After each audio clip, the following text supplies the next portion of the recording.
So, hello everybody. We are already 1 minute late and have a tight schedule, so it's my great pleasure to welcome you to the quantum many-body session of the ICMP. And I don't want to steal any time from the speakers, but would like to make one remark before we start. That is in this case Robert Seiringer and I, were in the very comfortable situation to choose the speakers of this session from a really enormous pool of excellent and original contributions to our field. And actually there were many more potential speakers than can speak in the 3 sessions today, tomorrow, and on Friday.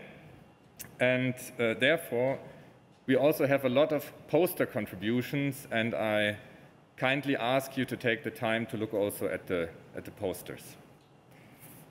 Okay, good. So our first speaker, I should speak into the microphone, is Lea Boßmann from the Institute of Science and Technology in Klosterneuburg. And I just learned 5 minutes ago that also the invited speakers of the sessions will get a very nice medal.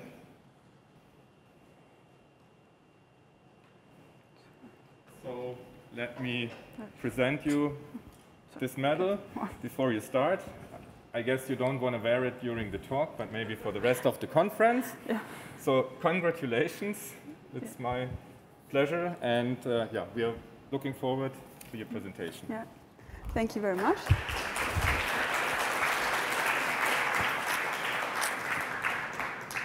It's now a pleasure to welcome Lea Boßmann from IST Austria, who will be talking about asymptotic expansion of low-energy excitations for weakly interacting bosons. Yeah, thank you very much. Thank you very much for the invitation. It's really a great honor for me to give this talk here.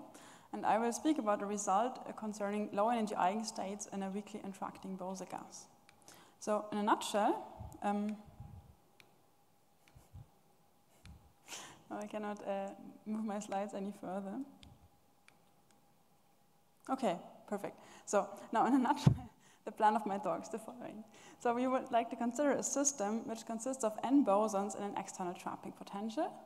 And these bosons interact with interactions in the mean field regime, which means that we have many weak and long-range interactions between the particles. And we study the situation where n, the number of particles, is really large. And in this situation, we would like to characterize the eigenstates of the system as precisely as possible. So in our main result, we compute the ground state and its energy to any order in 1 over n, and we extend this result to the low-energy excitation spectrum and the corresponding eigenstates. So essentially, we prove rigorously that perturbation theory can be applied to this interacting n-body system. And what I'm presenting is joint work with Sören Petrat and Robert Seiringer, and if you're interested in the details, here's the reference to the paper. Okay, so let's introduce the model. Here's the n-body Hamiltonian. So we consider particles in d-dimensional space. Therefore, the kinetic part of is given by the Laplace operator on Rd, acting on the jth particle. And now we have particles in a trap. The trap is called Vx. So this should be a confining potential, which means that it has to diverge as x goes to infinity. For simplicity, for the sake of this talk, think of a harmonic oscillator potential. So now we have particles in a trap. Now these particles also interact with each other, and they do this via pair interactions V, which I would like to assume to be bounded and of positive type. So later we will see that we do not necessarily need the boundedness assumption, but for simplicity, I would like to start with bounded interactions only. Okay, and now these bounded interactions are rescaled by parameter lambda n. Lambda n is a shortcut for 1 over n minus 1, and this makes everything a mean field regime. So this means we have very weak interactions because we essentially divide by the number of particles n, and n is supposed to be large. And they are long range because the support of V lives on the scale of the trapping potential. Okay, now we're interested in the ground state of this Hamiltonian. And I denote the ground state by psi n. And since we have bosons, that's a symmetric n-body wave function, which we choose normalized. So later I will also talk about excited states, but for the moment I would really like to start in the simplest setting, means that we have only the ground state and we consider only bounded interaction potentials. Now the ground state of this Hamiltonian is unique, and we denote the spectral projector onto the ground state by Pn. So that's really important notation because that's really the central object of the talk. So Pn denotes the projector onto the n-body ground state. Okay, now we know for a lot of things about this Hamiltonian. For example, it's known that there's Bose-Einstein condensation in the ground state. This means morally that every particle is in the same state, in the same one-body state phi, which is also is called the condensate wave function, and in our case, that's the minimizer of the Hartree energy function. And mathematically, Bose-Einstein condensation means that the projector Pn onto the n-body ground state is close to the state where each particle is in the state phi, and close is meant in the sense of reduced densities. Okay, so now we know that essentially every particle is in the state phi, so now we can therefore compute the leading order contribution to the ground state energy. So I've written here the ground state energy. We get the leading order by taking the n-body Hamiltonian and computing the expectation value with respect to the state phi tensor n, so the state where each particle is in a one-body state phi. If we compute this, then we get n times a constant, and the constant is called EH, that's the Hartree energy. Okay, and then we will also have an error term, which is of order 1, and which comes from the fact that we do not have an equality here, but it's only true approximately. And the physical reason for this error term is the fact that we have interactions between the particles, which means that actually not every particle is in the condensate state, but there will be excitations from the condensate, and they are responsible for this error term here. So therefore, the next step is now to focus on the excitations. And we do this as was proposed in a paper by Levine, Namser-Fati, and Solovay. Namely, we decompose the n-body state psi n into a condensate part and excitations from the condensate. So if here's a state where n minus k particles are in the condensate and k particles are orthogonal to it, and then we take the symmetric tensor product between the two, and we sum from k equals 0, which means that every particle is in the condensate state, up to k equal n, which means that actually no particle is in the condensate and every particle is orthogonal to it. So this k-body wave function chi k here, this is orthogonal to phi in each component, and we all these k particle excitations can be written more compactly in form of a Fock vector. So we build the Fock vector chi by filling up the first slots by k0 up to chi-m, and then we fill up all the other slots by zeros. And in this way, we have now constructed a vector in the excitation Fock space F perp, so that's the Fock space over the orthogonal complement of phi.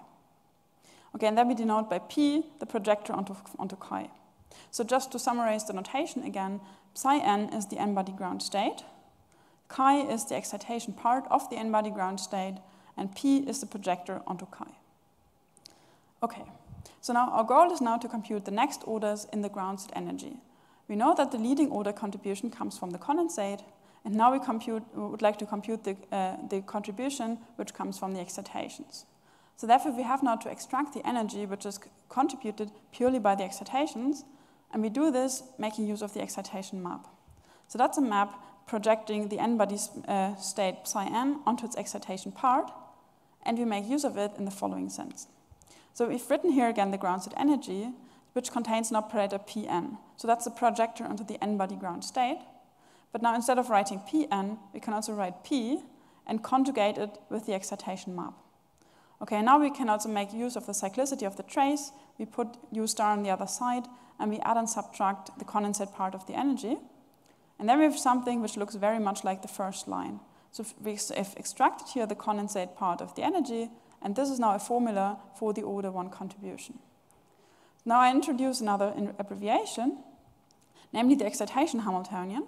That's an operator on Fock space, which you get if you take the n-body Hamiltonian, you subtract the condensate part of the energy, and then we conjugate everything with the excitation map. Okay, now making use of the excitation Hamiltonian, we can write everything more compactly in the following way.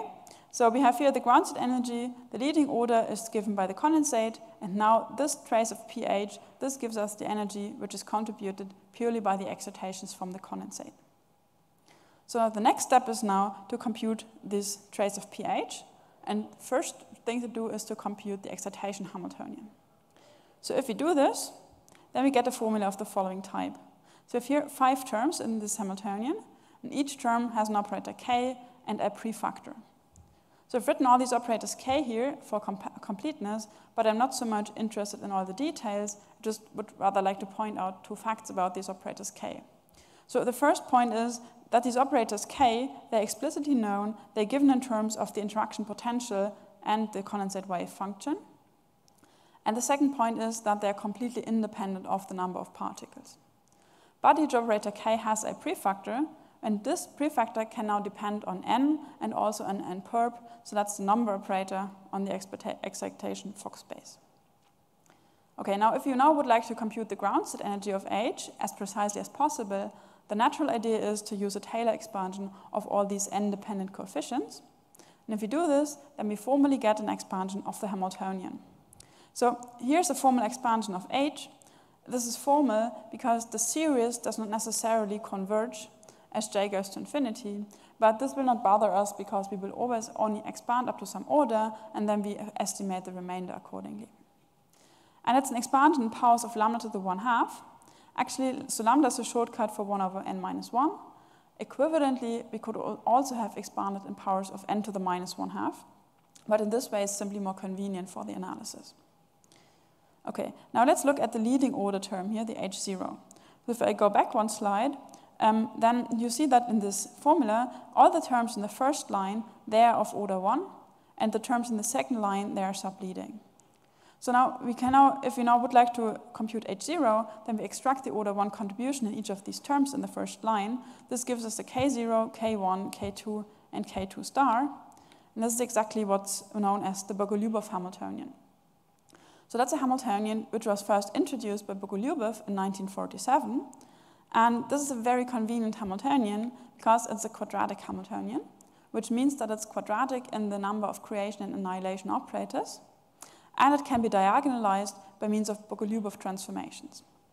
And what's also important is that it has a unique ground state Chi0, which is a quasi-free state. So, and we denote by P0 the projector onto Chi0, and by E0 the ground state energy of the Bugalupe of Hamiltonian. Okay, so now if you look at this formal expansion of the Hamiltonian, then you would of course expect that the leading order contribution to the ground state energy is given by the ground state energy of the Bugalupe of Hamiltonian. And actually this is also true, but it's not at all easy to prove a statement like this because all of these are unbounded operators. But it has been shown, so more precisely, it has been shown that the ground state energy of H is given by the Bugalupe of ground state energy up to an error which is of the order n to the minus 1/2. This was first proven by Zeiringer in 2011 for the Bose gas on a torus, and then later in a paper with Grech for the Bose gas in a trap. And then there's also the paper which I've already mentioned by Levine, Namsefati, and Solovey, where they proved the statement in a very generic setting, also including unbounded interaction potentials. Okay, and I should also say that all of these papers, they do not only restrict to this statement, but they also prove convergence of the states, and the statement also extends to the low energy excitation spectrum. Okay, so this is what has been known so far. Now I'm going to present a new result. So we prove that the projector P can be expanded in a power series expansion in powers of lambda to the 1/2. So if we truncate the expansion at A, then we get an error which is of the order lambda to the A plus 1/2. And the coefficients in this expansion, they're written here. So the leading order is, of course, the Bugalupe of ground state projector. And all the higher orders of these forms that we get a lot of sums. And then we have alternatingly operators OK and HJ. So these HJ, these are the terms from the expansion of the Hamiltonian, from here. And the O, this is a shortcut. So for K equals 0, this is minus the Bugalupe of ground state projector. And for K larger than 0, we have the resolvent of the Bugalupe of Hamiltonian at its ground state energy to the power of K, evaluated on the range of Q0, and Q0 is the orthogonal projector to P0. So, for example, the first order correction to the Bugalupe of ground state projector, the P1, that's given by the Bugalupe of resolvent H1 P0 plus the Hermitian conjugate. And that's actually not at all surprising, because that's exactly what you expect from standard first-order perturbation theory. So actually, you could really reproduce all the result formally by using standard perturbation theory. What makes it complicated is simply that in each step of the perturbation theory, you also have to expand the Hamiltonian one step further, and that's why you get all of these long sums here. But of course, where the mathematical work goes in is in estimating this error term here.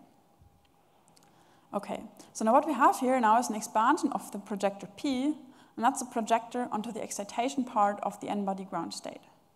But what we're actually really looking for is an expansion of the n-body ground state itself, and this is also how we formulated our main result. So I will denote by AM a symmetrized m-body operator on the n-body Hilbert space, and then the main result is the following. So we consider such an operator AM, which is a self-adjoint symmetrized m-body operator, which is relatively bounded by the Laplace operator plus the external potential. And then we show that the ground-set expectation value of this operator AM, so this has an expansion in powers of lambda to the 1/2. If we truncate at the order A, then we get an error which is of the order lambda to the A plus 2/2, so that's 1/2 better than I had on the last slide. And the coefficients in this expansion, they are given by these operators PL from the last slide, taking a trace against this operator which you get if you take AM and you conjugate it with the excitation map. So there are several related results in the literature. So there's a series of 3 papers by Alessandro Pizzo, where he also proves an asymptotic expansion of, for a Bose gas, for the ground state of a Bose gas on the torus, but that's really in a different setting and also using very different methods. And then there's a recent paper by Nam and Piotrkowski, where they compute the next order correction to the one-particle reduced density matrix for the ground state of the Bose gas on the torus. And actually, we could also reformulate our main result in terms of reduced densities. And if we would then go on the torus, then we would also reproduce their result. So maybe I make 2 more comments about the statement. So the first comment concerns A. So this statement holds true for any fixed A as long as n is large enough, but it's definitely not uniform in A, because this error term here, this grows very rapidly in A. And the second statement is about the n dependence. So these operators PL, they are independent of n by construction, but this operator here, this is not independent of n. And the simplest way to see this is if you think of AM as the Hamiltonian itself, because that's a symmetrized 2-body operator. But if we conjugate the Hamiltonian with the excitation map, then we get essentially the excitation Hamiltonian, and you recall that this had these very explicitly n-dependent prefactors. So in order to get an expansion, which depends on n only via this prefactor, we would have to expand this expression in n again, and then sort the terms accordingly. And that's exactly what we did in our second main result, concerns the ground state energy. So we show that the ground state energy is given to leading order by the condensate part of the energy, and then we get in the next order the Bugalupe of ground state energy, and then we get also higher order corrections. So that's a power series in lambda, which we truncate at order A, and then we get an error which is of the order lambda to the A plus 1. So actually this is now a power series in integer powers of lambda, and not in half-integer powers as we had before, which essentially means that all the half-integer powers of lambda vanish. And in order to see this, we have to look at this coefficients EL here. So they're all of the same form, that we get a lot of sums, and then we have the trace of P0 against H1, OM1, and so on.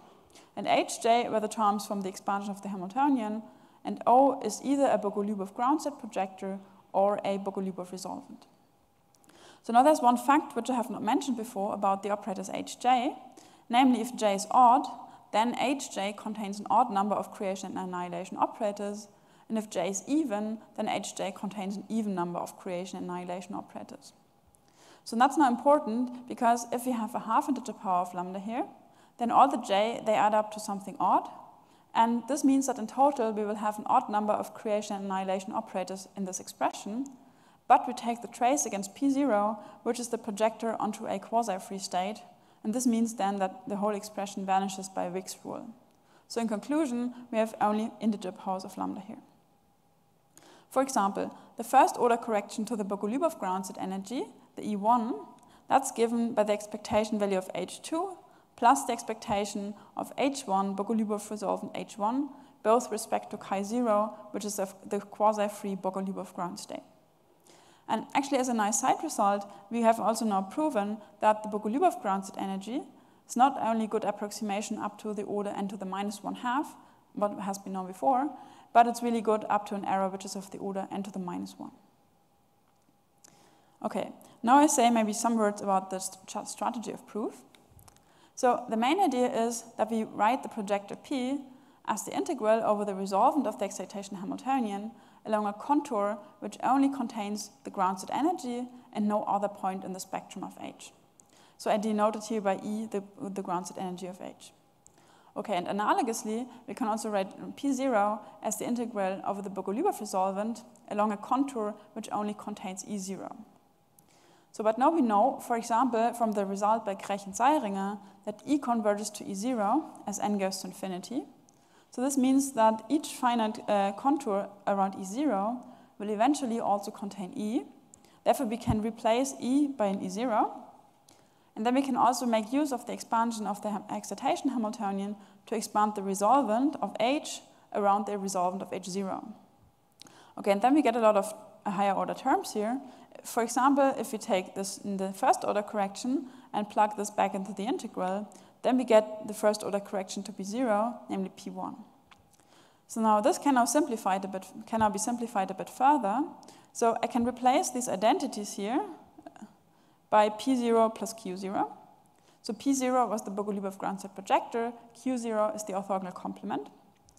So and then we can multiply out these terms, and then we get 4 contributions. So let's first look at the P0 term. So on the range of P0, H0 acts as an E0. Therefore, everything depending on Z is only a number, meaning that we can pull H1 out of the integral, and what remains is an integral over 1 over Z minus E0 squared, and this vanishes. Okay, next look at the Q0 term. So this will also vanish, and the reason is that the only eigenvalue which is contained in this contour is E0, but Q0 projects onto the orthogonal complement, which means that the integrand is holomorphic and everything vanishes as well. So what remains is only the mixed terms, and now this expression can now be computed using the residue theorem, and in the end we get exactly this expression which I had already shown before. So in this way you can also compute all the higher order terms in the expansion, just the expression gets much longer. But now where, of course, the mathematical work goes all in is in estimating this error term, which is only here by dots. And I will only give three main tools which we need to prove these error estimates. What we first need to do is we need to estimate the terms from the expansion of the Hamiltonian and also the Taylor remainders in terms of the number operator. And here it's actually important that we have only a bounded interaction potential, because this would not be possible for an unbounded interaction potential. So then we have to estimate the resolvent and commutators between resolvents of number operators. And we have to prove moments, estimates for moments of the number operator with respect to the true ground state and with respect to the Bugalupe ground state. And these estimates have to be uniform in the number of particles. Okay, so now I would like to briefly mention 2 extensions which are also contained in our main result. And the first extension concerns excited states. So I will denote the eigenvalues of H by En and the eigenvalues of H0 by En0.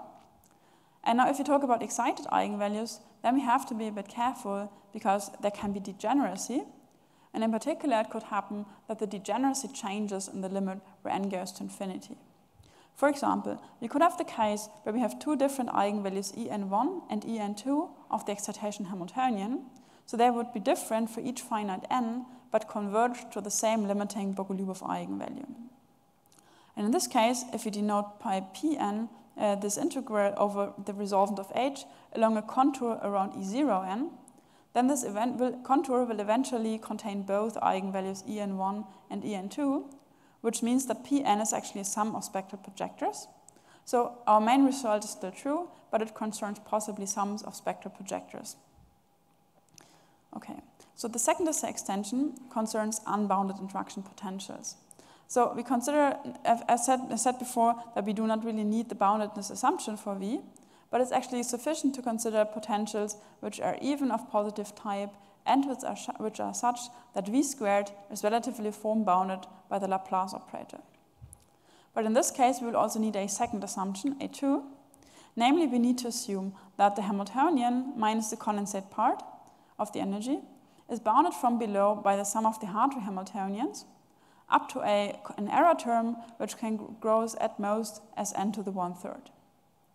For example, these two assumptions are fulfilled by bounded and positive definite interaction potentials, but they are also fulfilled, for example, for the repulsive three-dimensional Coulomb potential, and in this case, also with an error term which is like the worst possible, namely which is really growing as n to the 1/3.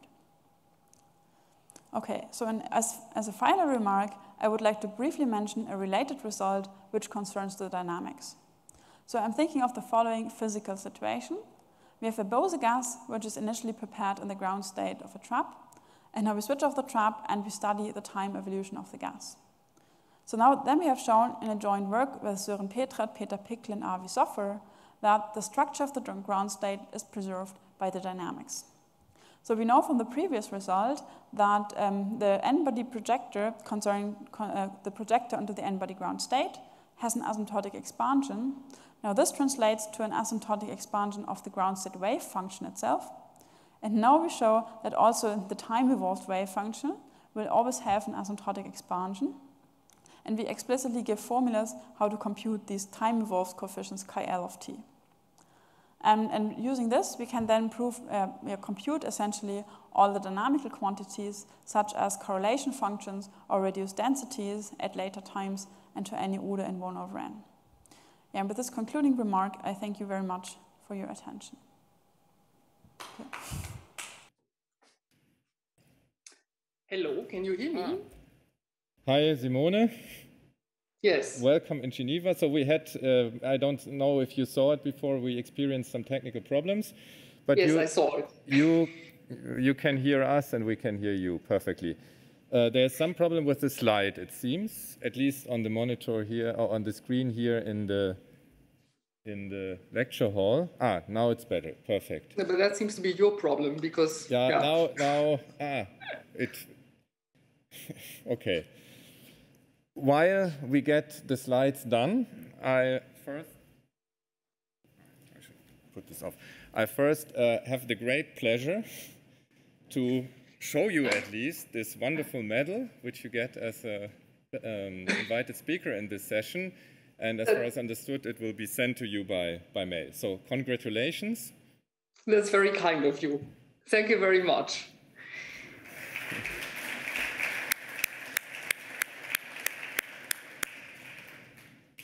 And we still did not resolve the problem with the slides, but I think I will anyway announce it. So it's a great pleasure to announce Simone Warzel from the Technical University in Munich. And I guess you maybe want to start already with the introductory remarks, and we hope that the problem with the slides for people in the lecture hall here will be solved soon. All right. Okay. So thank you very much for your kind introduction, Stefan. It's actually a pleasure to give a talk, and I can give my warm greetings from sunny Munich here. I would have liked to be there, but the Bavarian vaccination campaign was a bit slow. So what I want to present today is a bit more recent progress on our program to study phase transitions and replica symmetry breaking in quantum glasses. So for those of you who haven't seen spin glasses, let me start with a brief introduction. So what are spin glasses? Since we're in the condensed matter section, there's a physics motivation, namely spin glasses are basically magnetic materials, more precisely alloys like copper manganese, in which the magnetic moments interact both ferro and antiferromagnetically in a distance-dependent way.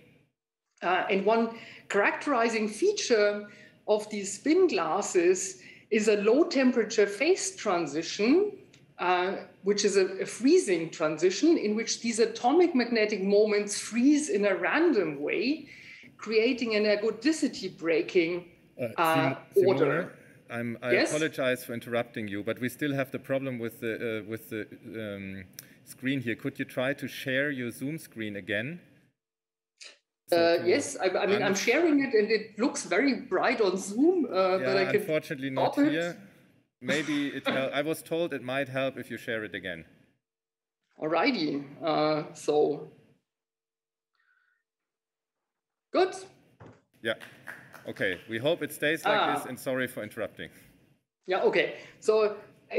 Okay, so let me continue with what's the fuss about this freezing transition. It's a freezing transition into a low temperature phase in which these atomic magnetic moments freeze in a random way, and they're creating an ergodicity breaking order. Now, for a description of this freezing transition, Sherrington and Kirkpatrick already in the 70s came up with a very simple mean field model, which, to simplify things even further, treat the atomic moments classically as Ising spins. And as I said, it's a mean field model. So every Ising spin, which can take values plus or minus 1, interacts with every other Ising spin. The size and the sign of this interaction is taken completely at random. That is to say, these couplings Gij in my talk will be, just for simplicity, be independent and always standard Gaussian distributed random variables, so mean zero and normalized second moment. And I've included in this definition a coupling constant J, which accounts for physical units, and more importantly, a factor 1/square root of n, and that makes sure that the energy is in fact extensive in the system size n, that is the number of Ising spins which I'm taking. All right, now what is kind of, why do we study this? And in fact, these spin glasses, as you probably know, have been investigated for more than 50 years now in the physics literature. And so what's the excitement still beyond studying kind of an obscure group of metallic alloys? Now, in fact, the study of this ergodicity breaking order became, in fact, a paradigm for other complex problems ranging from particle physics to information science.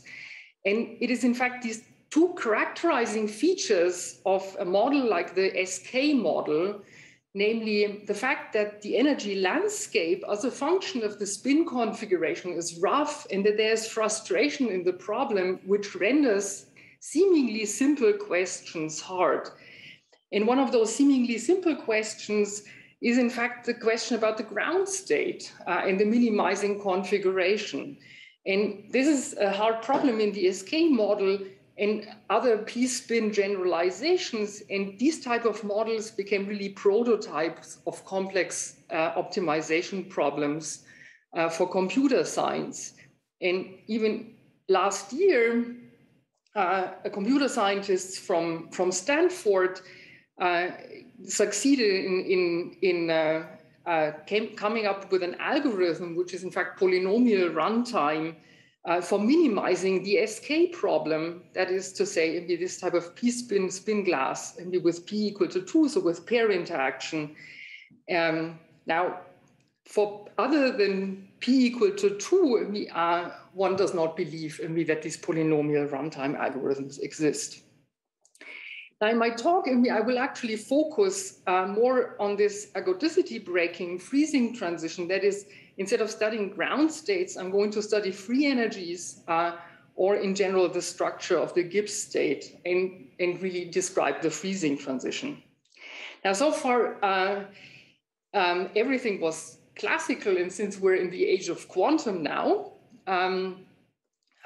what I really want to do is to bring quantum mechanics into the game. And there are various motivations. Now, one of the fundamental motivations is, of course, that we know that atomic moments are quantum objects. But there are also other reasons why you could study quantum spin glasses or quantum effects on spin glasses.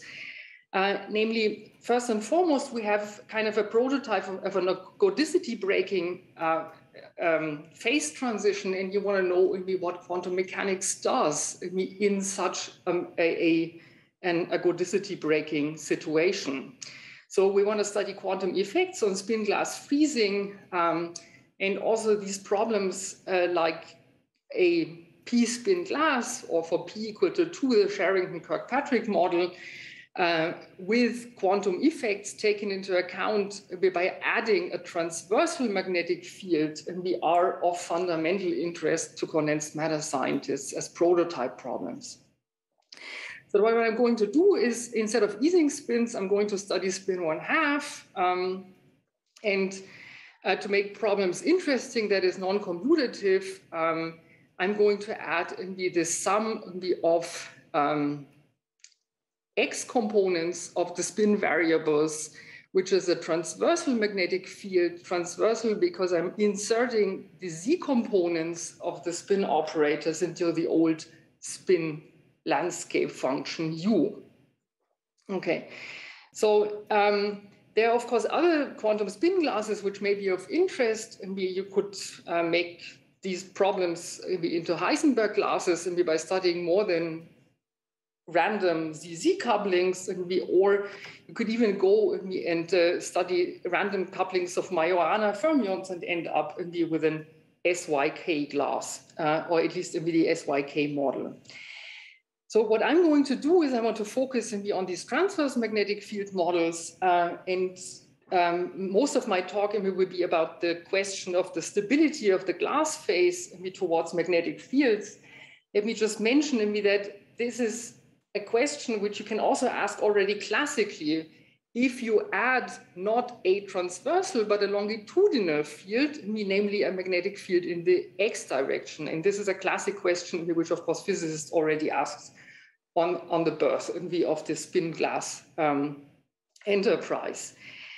Motivations for already also these type of problems are multitude. As I said, it's a very appealing idea to come up with quantum algorithms, finding minima of complex optimization problems. And for these type of algorithms, it's these random matrices which play a role. And the success or not success of this quantum algorithm hinges on the presence of quantum phase transitions. One can also study these type of random matrices in a completely different context, namely in the context of non-equilibrium stochastic dynamics, kind of the neighboring session, and trajectory phase transition. And a lot of the results which you can produce in this field, we have reinterpretations in here. Okay, now, there are two things which I want to present, and my first part of the talk will concern the question of replica symmetry breaking in the quantum situation, and I want to present you an easy argument before this famous replica symmetry breaking in quantum mechanics. Now, to start, and if you haven't seen any sort of replica symmetry breaking, let me remind you what's the story. So what happens in a classical spin glass below the freezing temperature is that you have a huge number of thermodynamic states emerging. And to get you into the mindset, I think it's good to recall what happens in another mean field model, namely the Curie-Weiss model, where below a freezing transition, you have two thermodynamic states, where one where all spins point up, and one where all spins point down.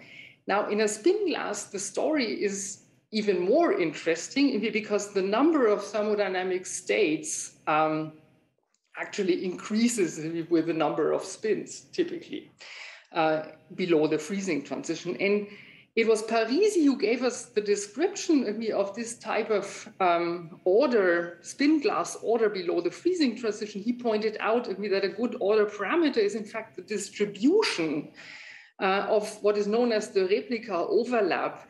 And that's just the normalized scalar product of spins when you, in a Gedanken experiment, duplicate the system.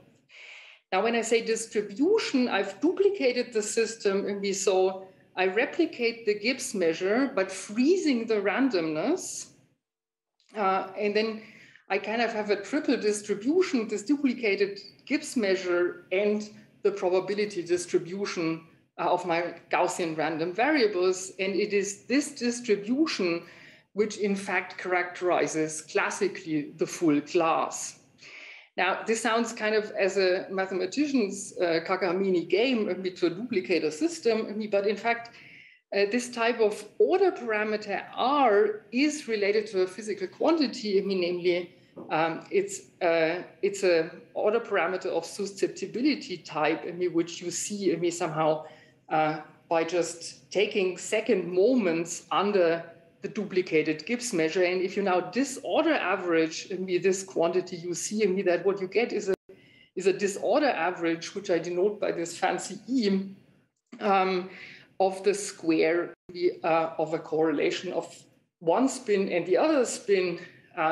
We just need to take two only because there's permutation invariance in the system. So basic question, what happens to this part of the spin glass story, namely a non-vanishing order parameter below a freezing transition, if we now start adding a transversal field? And this was a situation, this was a question which was studied in the physics literature before a long time, and I've summarized things in this cartoon picture. What you see here is temperature in natural units versus transversal magnetic field. And in the SK glass, it is known that the freezing temperature in natural units is 1. And you have spin glass order below temperature 1 and 0 spin glass order above temperature 1. And what physicists believe is that the spin glass phase here extends in this gray shaded region when you switch on the transversal field. Now, what can we prove? What we can prove is that there is replica symmetry breaking in the sense of a positive order parameter in the gray shaded region. And what is also known, and that's by a theorem of last year of Leschke, Rotlauf, Ruder, and Spitzer, is that the spin glass order vanishes identically in this blue shaded region. In fact, what they proved is the equality of so-called quenched versus annealed free energy. And quantum mechanically from this, you can still deduce the vanishing of the order parameter. By the way, these things are not anymore equivalent in quantum mechanics. Okay, so but next I want to present you a proof idea of how we prove this spin glass order, at least for small magnetic fields. What we do is, in fact, take a classic argument, which was carved out to our understanding first by Bray and Moore. Bray seems to be camera shy, here's Moore, and later completely independently by Eisenman, Lebowitz, and Ruel, who also generalized a bit their argument. Now, how does that argument go? Well, it rests on a relation of this order parameter, which I've just introduced, to, in fact, the mean specific energy of the glass. So, and this relation is spelled out here. Now, how do you get this relation? In fact, it's just a simple Gaussian integration by parts. And this, to kind of all experts in quantum statistical mechanics, it's clear that once you differentiate things, Duhamel scalar products will show up. So this order parameter is a Duhamel scalar product of S1 with itself plus the mean specific energy divided by beta. Okay, now how do you classically conclude spin glass order from that? Well, if things commute, then, which of course in quantum mechanics they do, then since a squared is equal to 1, this is 1 classically.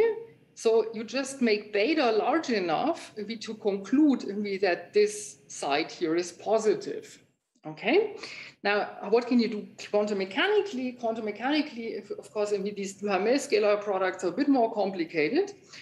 But we know a technique, a classic technique also, classic in the sense of that it was used in the famous paper by Dyson, Lieb, and Simon to prove symmetry breaking in the quantum antiferromagnet.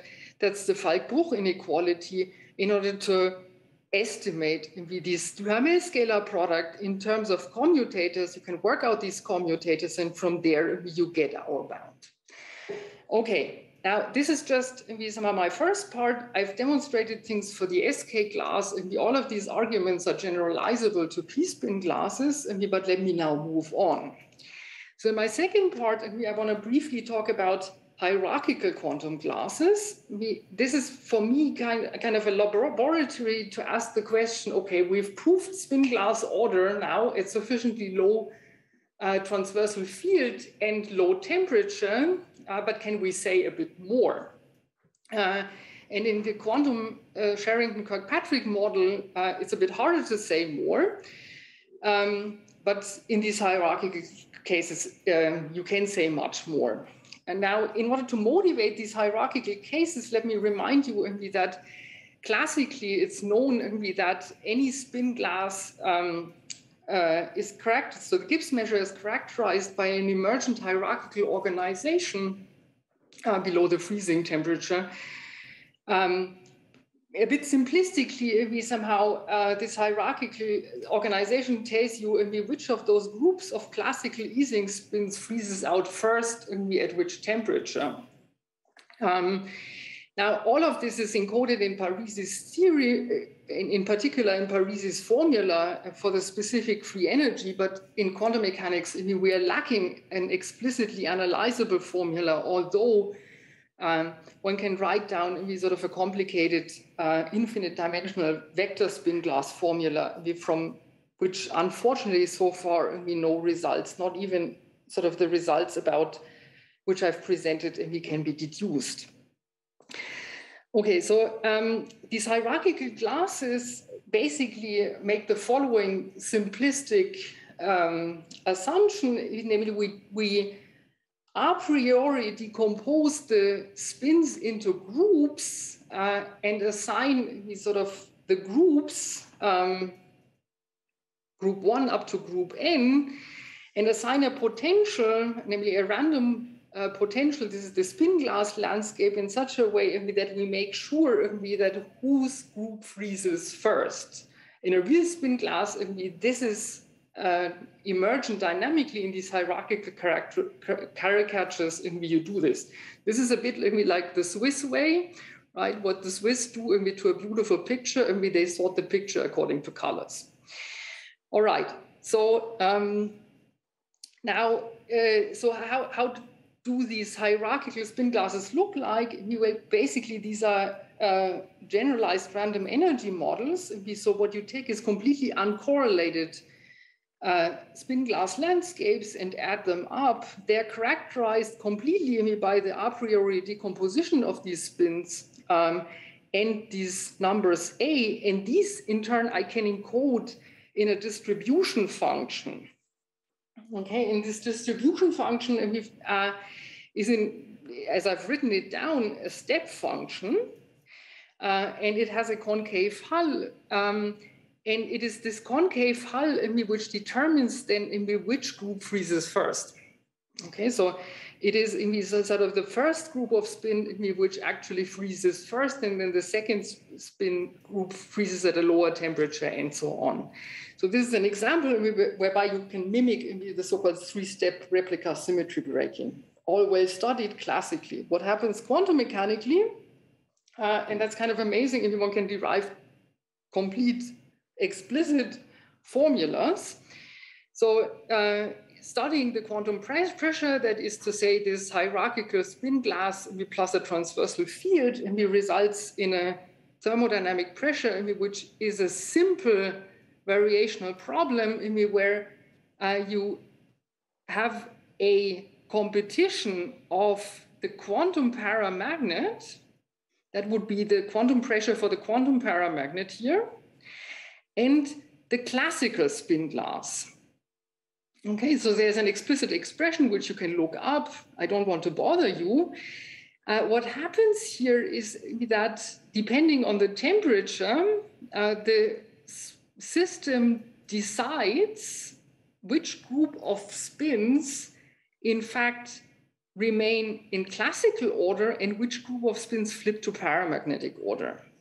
And this produces phase diagrams in which, for example, for my three-step replica symmetry breaking cartoon, we would then look like that.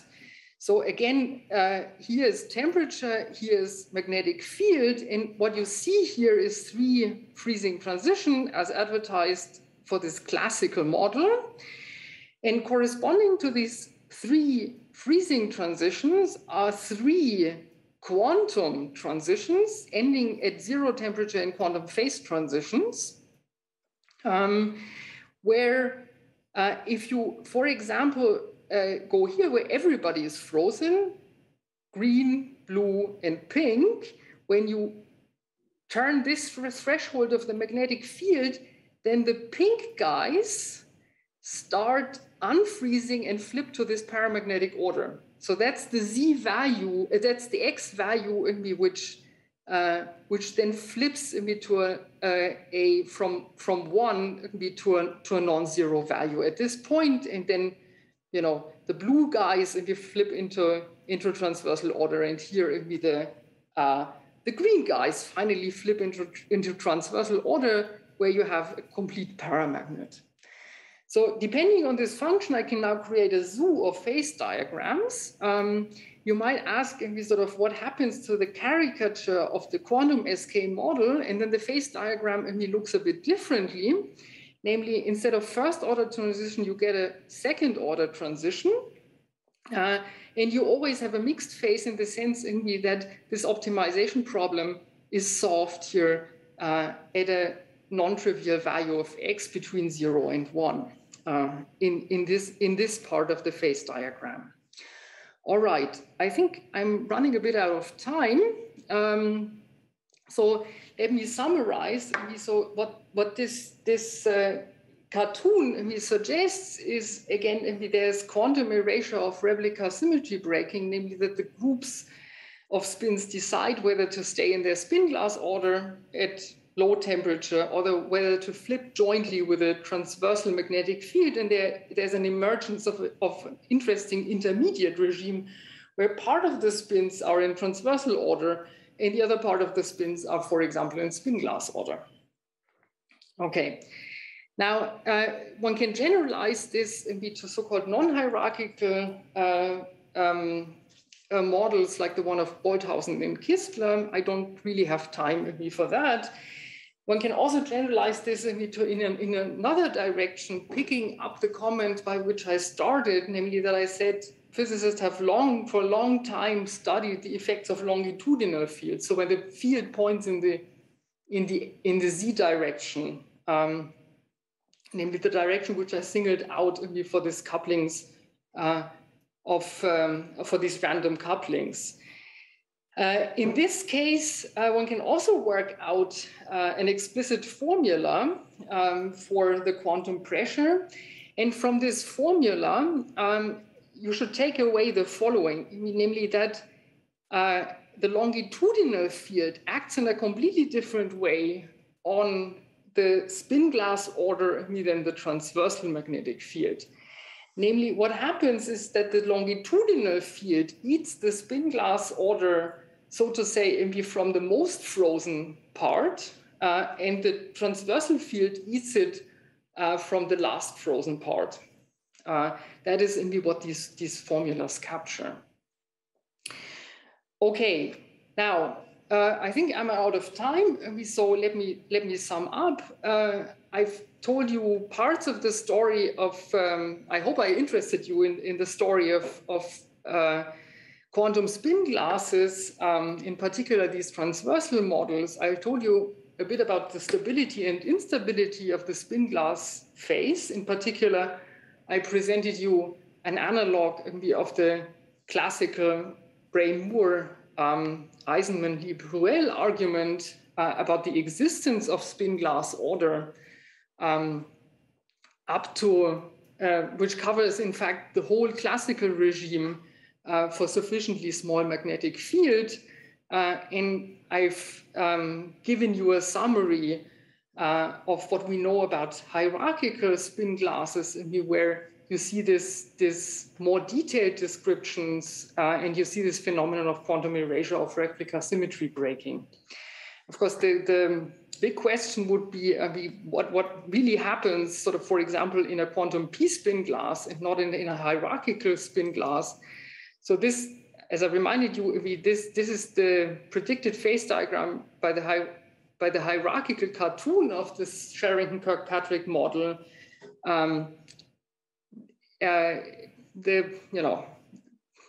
You're welcome to figure out methods to prove more the validity or disprove what physicists predict about these p-spin glasses.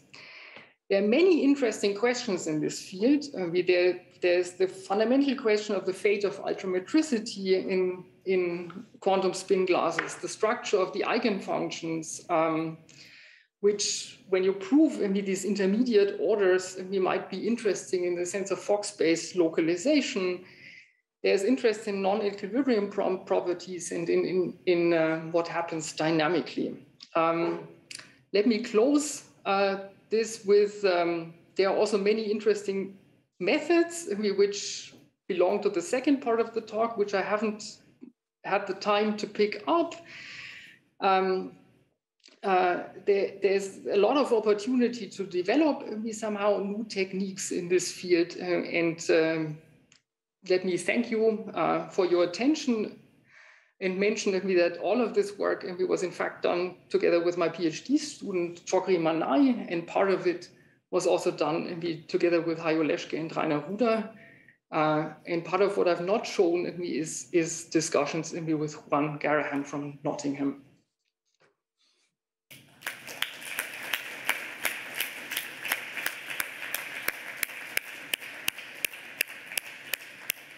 So, thank you very much, Simone, for introducing us into this extremely thrilling world of quantum spin glasses. Are there questions?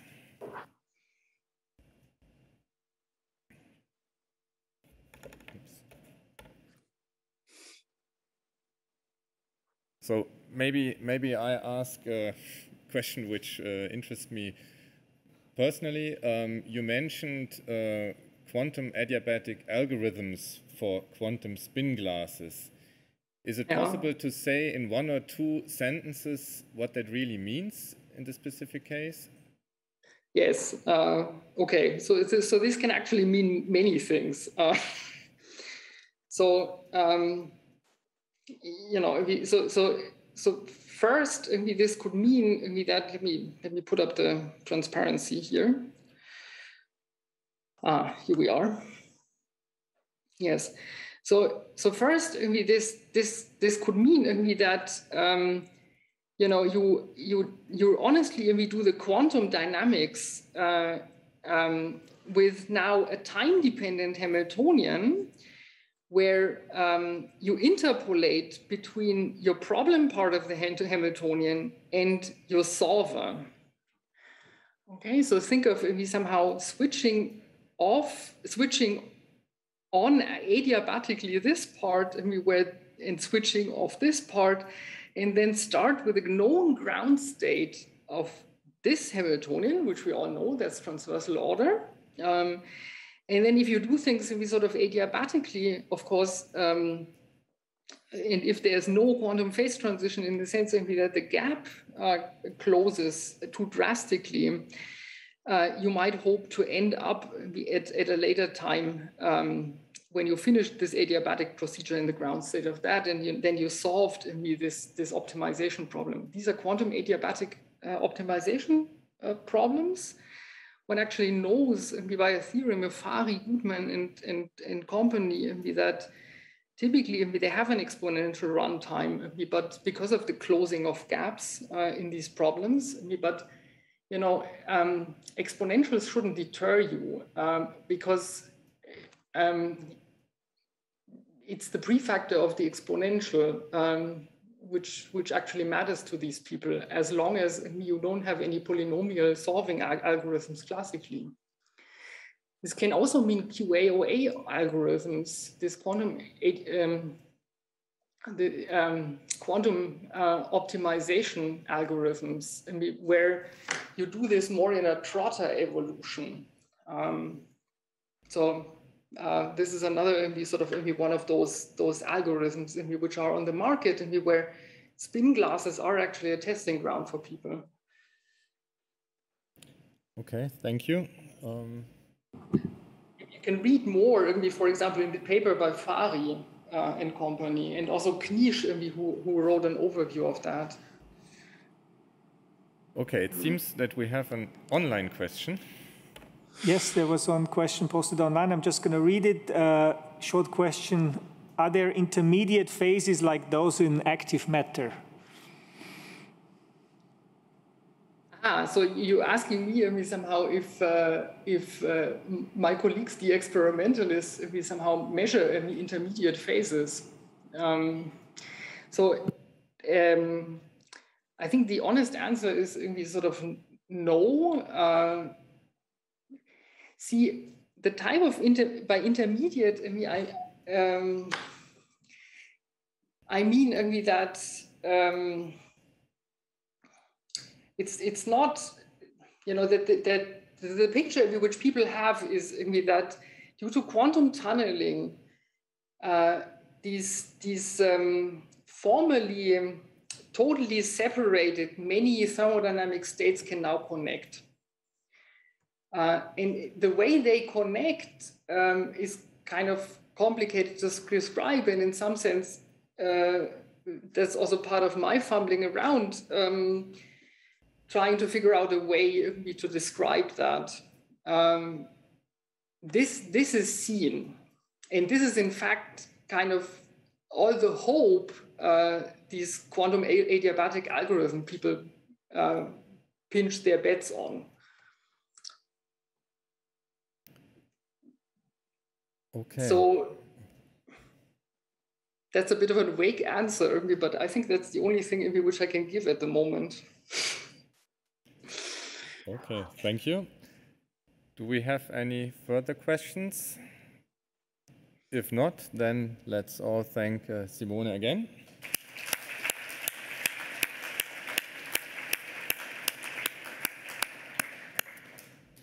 Okay, so thank you, and we come hopefully with less technical problems to our last speaker of this session. Oh, no, I have to continue. So, I can also would you try to. Would you prefer to have a micro here and walk around, or speak in there? It's the same thing. I can try to speak. Okay. Okay, so let me welcome Markus Holzmann, who is from the University of Grenoble. And of course, I will also present to you this nice medal, which you will hopefully pick up after your talk. Congratulations.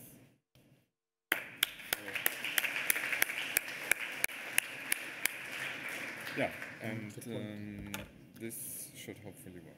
So, please.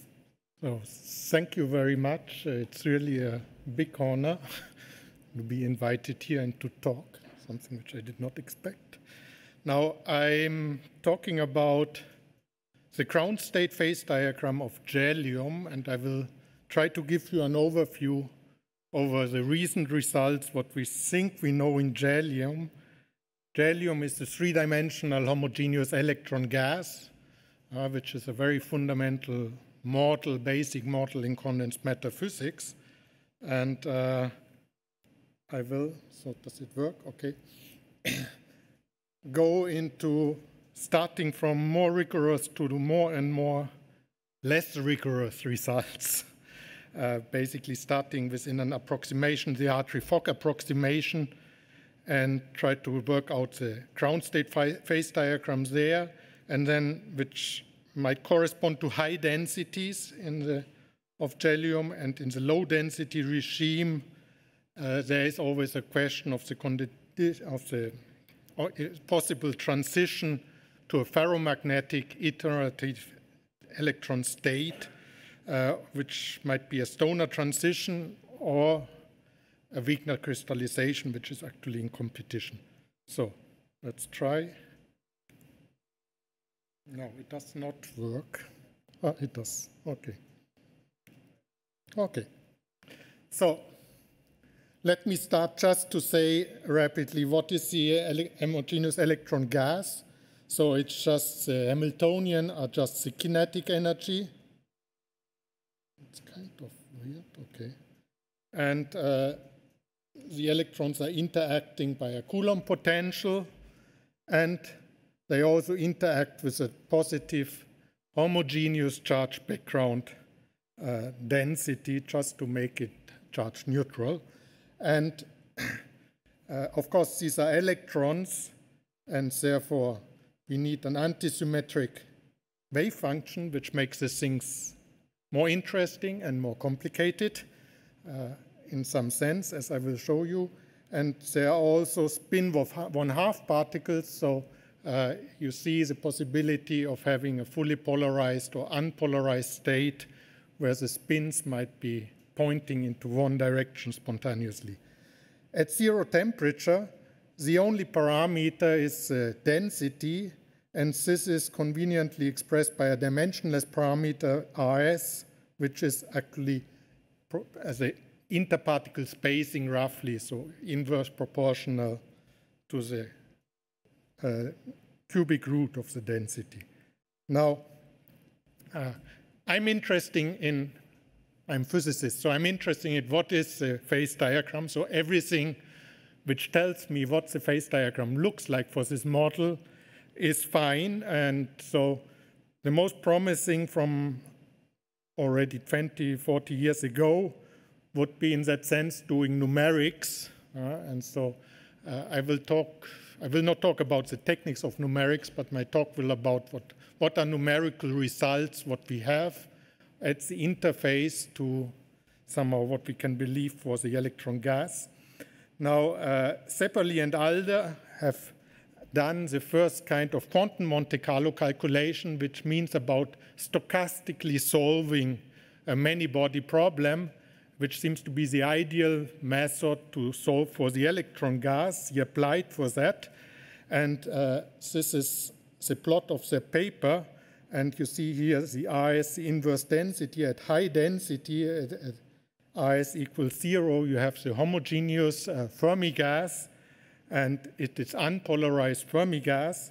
At some point, they predicted that you go over and you will have a polarized Fermi gas, so at a rather large value of Rs around 60 to 80, and then at even larger values, around 100, you will go over and a crystallization, the so-called Wigner crystal, will build, which is actually the classical ground state, which one expects for very, very large Rs, very low densities.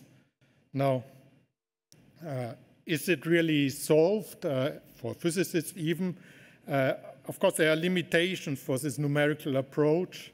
And the limitations you can translate roughly. It's a finite computation time. You solve stochastically, but you have error limitations. And basically, there are two fundamental problems. One maybe more fundamental is the fermion sign problem. So actually, all the algorithms which we know, they are exact for a finite system, but the error increases exponentially with system size. And this means that we have nevertheless do some approximation to control this error for practical calculations. So end of the story is that the quantum Monte Carlo calculations, most of the, which we know, are typically variational upper bounds for the total energy, but you cannot consider them as exact due to the fermion sign problem. The second problem, which is also there, is that we are atomically limited with numerics with approach of finite systems. So to be homogeneous, you put periodic boundary conditions and so on. But still, the extrapolation to the thermodynamic limit in that sense have to be done explicitly. And this might be problematic if you work with very small energy gains from one phase to the other. So end of the story is that the phase diagram of jellium remains still challenging. Also, we think we know some parts, but we don't know it, not even for physicists exactly. Now, how to improve that? There are ways how would you improve just the fermion sign problem. Of course, the calculations are variational and typically based on some kind of a trial wave function. So one tries to improve this trial wave function to get more stringent upper bounds.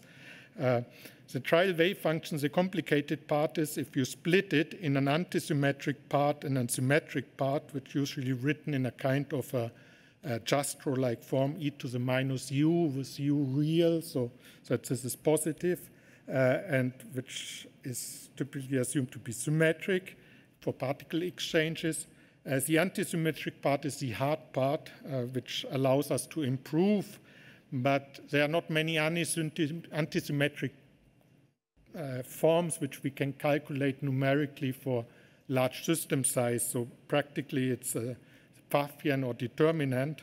And these always are expressions which involve some kind of orbitals and a determinant of the orbitals. So where do the orbitals come from?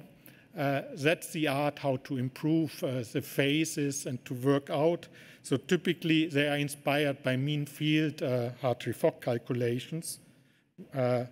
And so, or other inspirations could be just to indicate that charge systems might be have a complicated phases.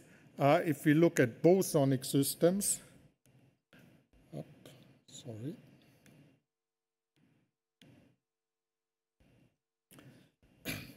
So bosonic systems where we don't have fermionic sign problems, we can rather make exact algorithms apart from the finite system sizes. And they indicate that there might be, apart from the Wigner crystal and the homogeneous phases, also hexatic phases possible at low densities, or metastable bubble phases. So all this is also possible for electronic systems, but you see that to describe hexatic or bubble phases with some kind of wave function is rather complicated even for us. Now, to simplify, one starts by Hartree-Fock. So Hartree-Fock seems easy. It's just the ground state of the electron gas if we assume that the wave function is a single Slater determinant. So just single particle orbitals antisymmetrized. What one knows is that there's always a homogeneous solution, a stationary solution to the Hartree-Fock equations, which are nonlinear. But it was shown very early in the 60s already by Overhausers that the homogeneous solutions are actually never the ground state in the Hartree-Fock approximation. And he showed in particular that there's an instability to spin and charge density waves for small rs. However, he just showed the instability, but did not give any explicit results on what energy gains can be extended. So one thing we did, first numerically, which I will come back, and then mathematically to get some explicit upper bounds. And what we get as a result for the upper bound is that there is an energy gain respect to spin or charge density waves, but it's very tiny because it's exponentially e to the minus square root of the small parameter Rs. So since this is very tiny, actually for almost over 50 years, there was no numerical solution ever giving this showing this spin density waves as a ground state because it was just numerically a too small quantity to resolve.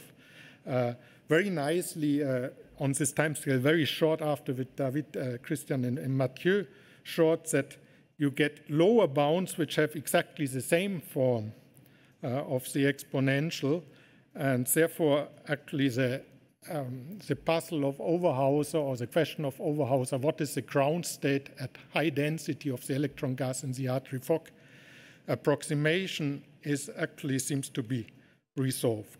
Now,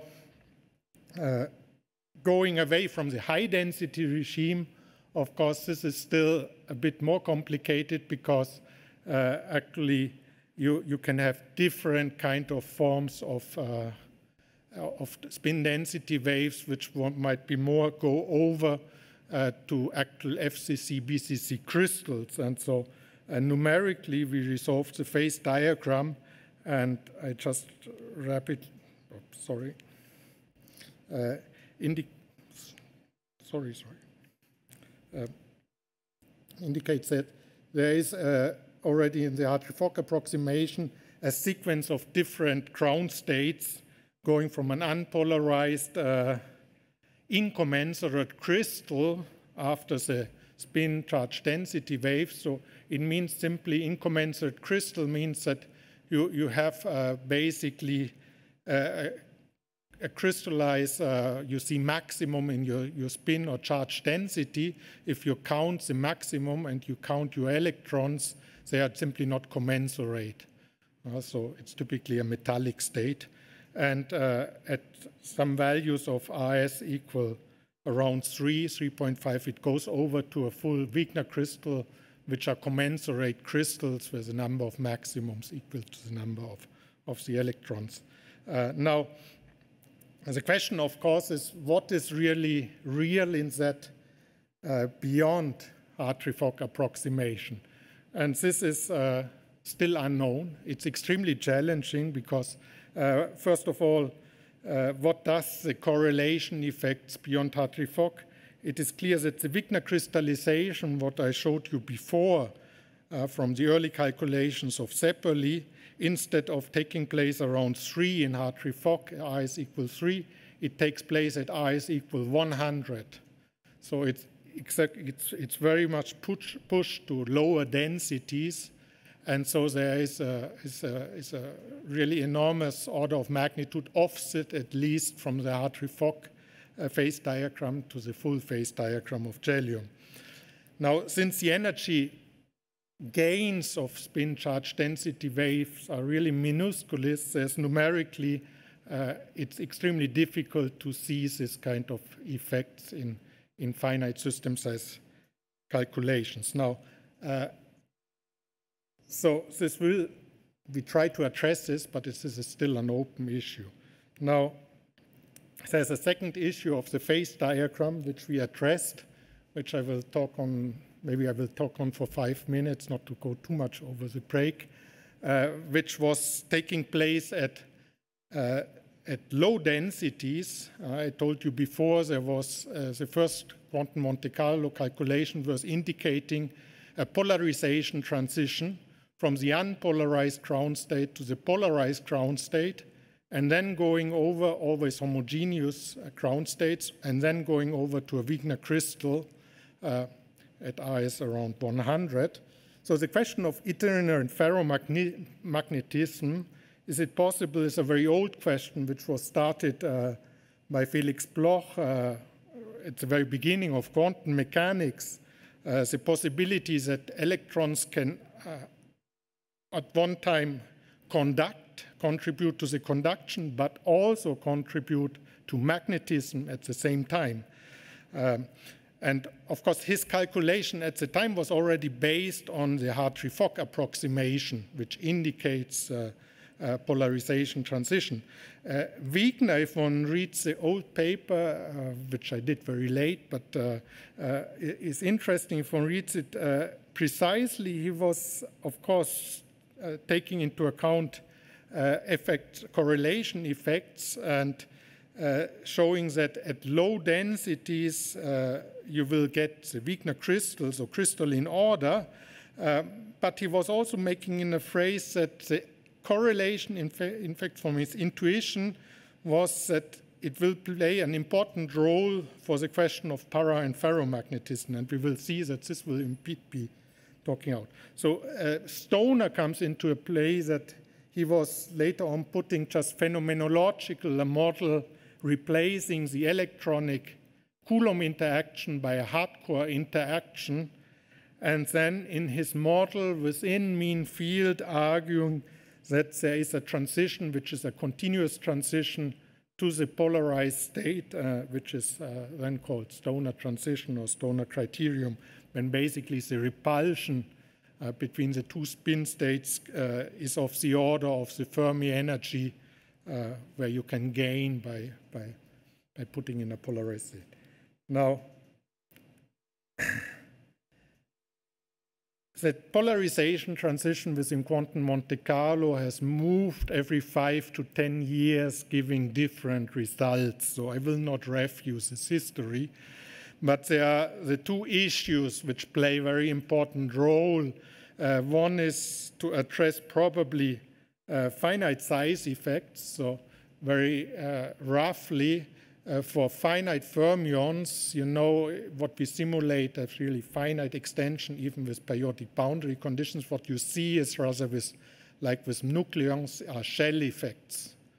So the extrapolation to large systems with shell effects are non-analytic, and so the extrapolation is kind of very nasty, as all of you probably simply understand. So introducing what is called twisted boundary conditions, playing with the boundary condition was very helpful to get smooth extrapolations, more smoother extrapolation to the thermodynamic limit, in particular by comparing different polarizations for finite number of particles, because different polarization means that you put different number of electrons in two Fermi determinants, so you have different shell effects. So this makes this very important for polarization effects. And the second effect is improving wave functions and putting in more many-body correlations, going beyond pair correlations, what is a simple or frequently called Jastrow correlation function, putting it backflow correlations in the determinant. Now, in 2002, this indicated that there is a Stoner transition at zero temperature. There's a small window very close to the Wigner crystallization, but we know different systems like liquid helium-3, where we know that Monte Carlo calculation of this sort are not very precise for taking out the polarization, because they might indicate a polarized state for liquid helium-3, which in reality we know it's not polarized at ambient pressure. And even under pressure, it's not polarized. So we know that the calculations are potentially biased, and we have to improve on the correlation. So this is, I worked on for several years or almost decades on this, how to improve wave functions, putting in more and more correlation effects. So I guess I will be very rapid over this, which the interesting thing is that at some point you want to express this into wave functions, which at some point captures higher order correlations, for example, 3-body correlations. But you also want to be able to calculate that efficiently numerically. So you don't want to have scaling, which every time you increase the order of the correlation increases and the power of your number of electrons in your system. This will be deadly. The clue is that you can efficiently separate 3-body correlations and put in iterative schemes in this wave function, which then after that, now more recently when you came to having machine learning and neural network states together in physics, turned out to have a very big similarity to machine learning approaches completely independently. Now, the nice thing is that if this machinery, which I didn't, somehow we worked out to try to benchmark first on bosonic states and on fermionic states, actually gave very encouraging results in a way that for bosonic systems, for example, we could describe liquid and solid helium-4 on equal footing and the phase transition without changing the form of our wave function, just by optimizing the coefficient and getting very, very precise energies, much preciser than previous one. And for fermionic helium-3, it indicated and gave always the unpolarized ground state and energies which are closer to what we believe from experiments are the two ground state energies. But of course, experimental comparison are always kind of difficult.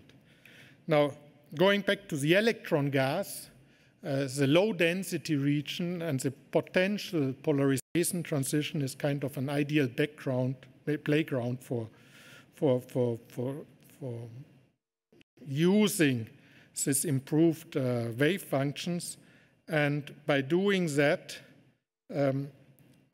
what we have different kind of wave functions, which are indicated by points, which we think they are more and more precise. They indeed are. You get lower energies, and we can plot this over the variance of the expectation value of the Hamiltonian applied locally, which means that the variance of H is 0 if we have an exact eigenstate, and heuristically extrapolating, it indicates what is the unbiased ground state, which is a variance extrapolation to get rid of our bias. And so our wave function allows to do us, and when we do that at different polarizations, at different densities, basically, it turns out that at all these three densities around 100, the unpolarized ground state is always that which gives the lowest energy. So now going on the relevant part of the phase diagram, we have to compare that with the energy of the Wigner crystal, which is a black line, which can be reliably calculated because we are close to a bosonic system almost at low densities. And so actually, it turns out that the unpolarized ground state remains a stable fluid ground state until polarization. So actually, there's no Stoner transition if you put in more and more many-body correlation in your wave function.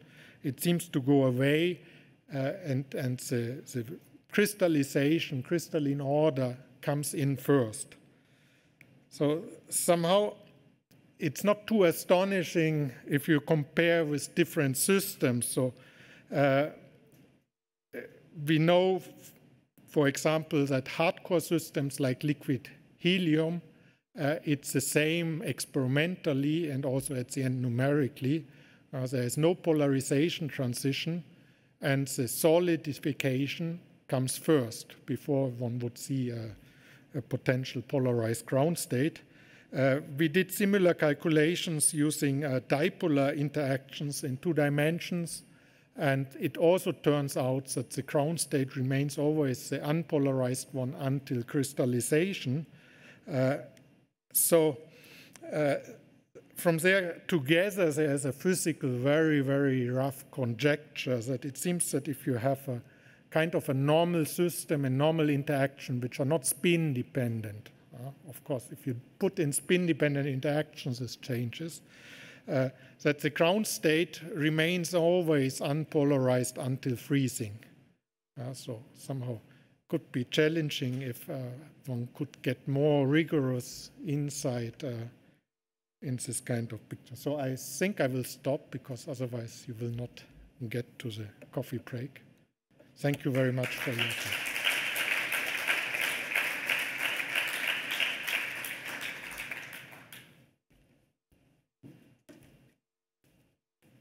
So yeah, thank you very much for this very nice introduction to the computational aspects of jellium. Are there questions?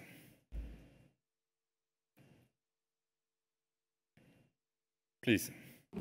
I have an ignorant question. So what's the classification of, how do you classify a Wigner crystal in the Hartree-Fock? A Wigner crystal, how we classify. So a Wigner crystal is like a crystal, you have crystalline order. You have breaking of translational invariance. So if you go, strictly speaking, you have to go to the structure factor, and you see ordering, you see Bragg peaks in the structure factor. So in the diagram, how do you actually see it? Sorry. Sorry? In the diagram that you showed, how do you actually see it? I'm not sure. In the diagram you showed, there were different kinds of Wigner crystals, I think. Okay, different kind of, what is in the Hartree-Fock ground state, we had different kinds of Wigner crystal, you mean that? So, here? Yes. Yes, actually, you can have, first you will, in this sense, you will go basically to an unpolarized hexagonal Wigner crystal. So you have hexagonal symmetry, and then it will go over to an FCC unpolarized crystal, and so you will see different Bragg peaks if you would look. Or you look in real space and you might see. It's really charge ordering.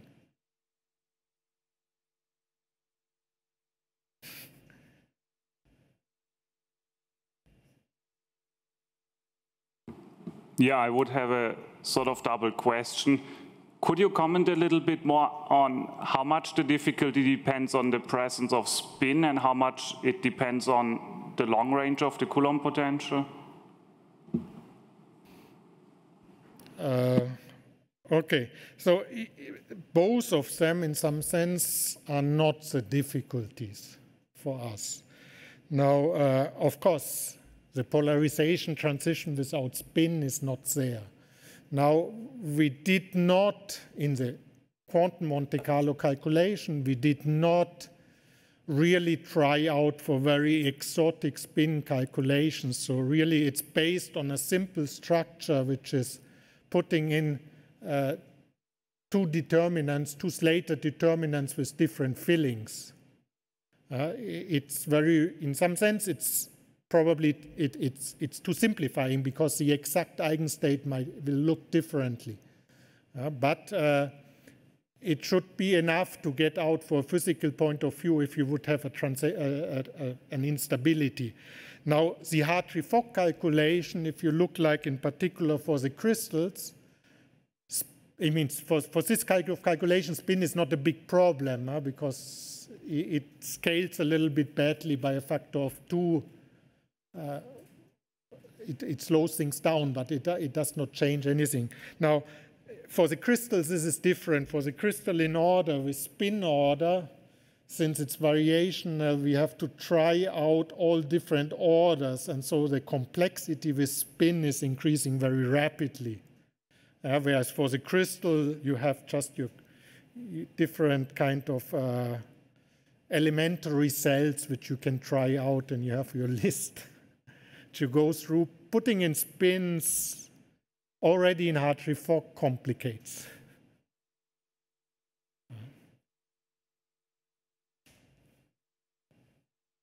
And the long range, sorry, the long range is not, it's a soft potential. So in that sense, for numerically, it's not a big issue. Apart from the technical aspects that you have to do eval summations, something like that to deal. It means you have to impose, of course, your boundary conditions such that you don't have a total dipolar moment or something. So it depends on your boundary condition in additional. But since we are always treating finite systems and we impose the boundary, this is not a big deal.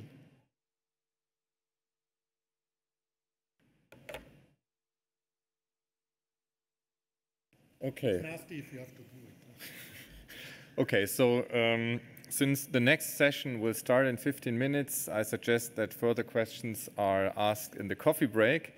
And let's thank Markus and all the speakers of the sessions again.